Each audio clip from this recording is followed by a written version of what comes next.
మీకు స్ట్రైట్ గా సమాధానం చెప్తాను సార్. చంద్రబాబు నాయుడు గారు స్ట్రైట్ గా ట్వీట్ పెట్టారు శర్మిల గారికి, అమ్మ వర రవీంద్ర రెడ్డి గారిని అవినాష్ రెడ్డి గారిని అరెస్ట్ చేయమని చెప్పి నువ్వే చెప్పమంటే ఎలాగో మరి శర్మిల గారు మరి చిత్ర సైన్య ఆవిడ కాంగ్రెస్ అధ్యక్షురాలు ఆడిన మాట తప్ప అక్కడ ఏం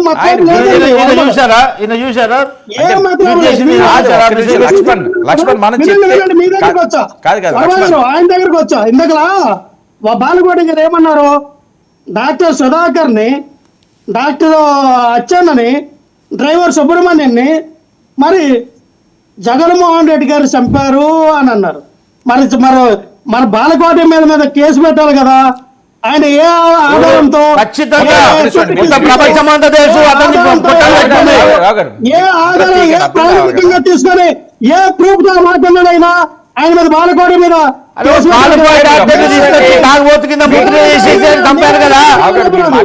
నిరాధారమైన ఆరోపణలు అంటే మీకు నచ్చినట్టు ఆరోపణలు చేస్తారు.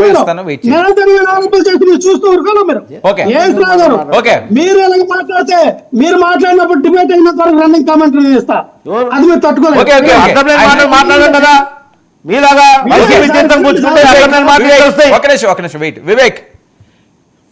సార్ వర్మ గారు నాది ఇంకా అవ్వలేదు, చాలా మంది ఇంకా మీరు ఇస్తాను ఆయన మాట్లాడిన తర్వాత ఇస్తాను. వివేక్ మళ్ళీ మాట్లాడితే వివేక్ అయిపోయిన తర్వాత 2 నిమిషాలు కూడా ఒప్పుతాలి సార్ వర్మ గారు. ఓకే మాట్లాడండి, 2 నిమిషాలు కూడా ఒప్పుతాలి. మాట్లాడి సైడ్ పాయింట్ లో రండి. మళ్ళీ మీరు కాలు పట్టుకున్నారు, చేతులు పట్టుకున్నారు, అన్నెసరీ కదా, అన్నెసరీ అంశాలు కదా అవి. కాలు పట్టుకున్నారు, ఇవన్నీ కూడా సంబంధం లేదు. అదేం కాదు, వినండి నేను చెప్తా వినండి. పవన్ కళ్యాణ్ గారు అసెంబ్లీలో దూకుడు పెంచారన్నారు. ఎస్, ఆయన ఏం దూకుడు పెంచారో ఏం అడిగారు నేను చెప్తాను సార్. 2 నిమిషాలు మీ నాయకుడు దమ్ము ధైర్యం ఉంటే, మూతు మీద మీసాలు ఉంటే అసెంబ్లీకి రమ్మన్నా. అసెంబ్లీకి వచ్చే ముఖం లేదు, మనం మాట్లాడతారు. దూకుడు వేస్తామో కొడతామో చూడండి, ప్రజలు చూస్తున్నారు.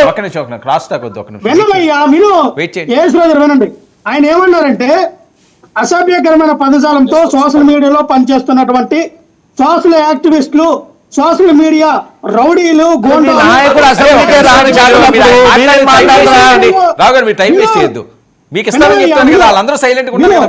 అంటే ఇక్కడ సోషల్ మీడియాలో పనిచేస్తున్న సోషల్ యాక్టివిస్టులు కానీ, సోషల్ మీడియా ప్రతినిధులు కానీ ఓన్లీ వైఎస్ఆర్ పార్టీకి సంబంధించిన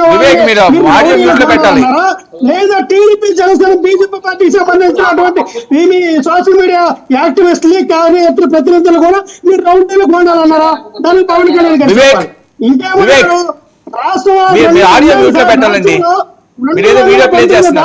దాడి జరిగినప్పుడు ఏం చేశారని మీరు ప్రశ్నించారు కదా.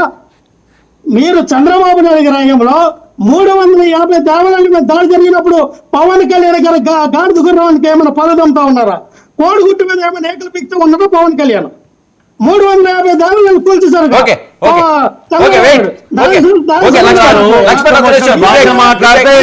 చేతుల గాలి పెట్టుకుని కూర్చోలేదు.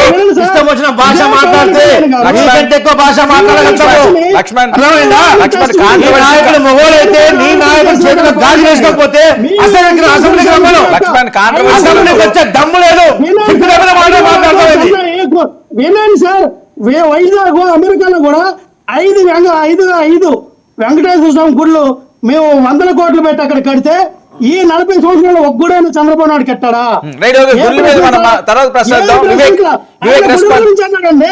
ఇంకో విషయం మాకు చంద్రబాబు నాయుడు గారి మీద సంపూర్ణమైన విశ్వాసం ఉంది. చంద్రబాబు నాయుడు గారి మీద మాకు అనుభవం, మాకు అపారమైన నమ్మకం ఉంది. మేము 10 సంవత్సరాలు మీరే సీఎంగా ఉండాలి. 10 సంవత్సరాలు ఈ రాష్ట్రాన్ని మీరే పరిపాలించాలి. 10 సంవత్సరాలు మీ కింద మేము బానిసలుగా. వాళ్ళ ఇష్టం అండి, వాళ్ళ పార్టీలు అనవసరమైన సబ్జెక్ట్ ఇది. అన్నసరి వాళ్ళ ఇష్టం, వాళ్ళ పార్టీ వాళ్ళ ఇష్టం. మీకేంటంటే మధ్యలో మా జెండా కూలీలు సిద్ధంగా ఉన్నారని లక్ష్మణ్ రన్నింగ్ కామెంటరీ వద్దు, ఒక్క నిమిషం వినాలి. లక్ష్మణ్ నేను చెప్తాను,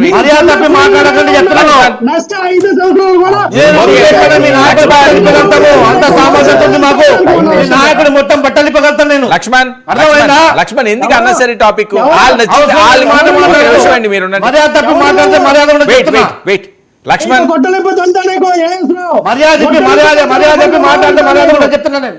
నీ నాయకుడు దమ్ముతారేమో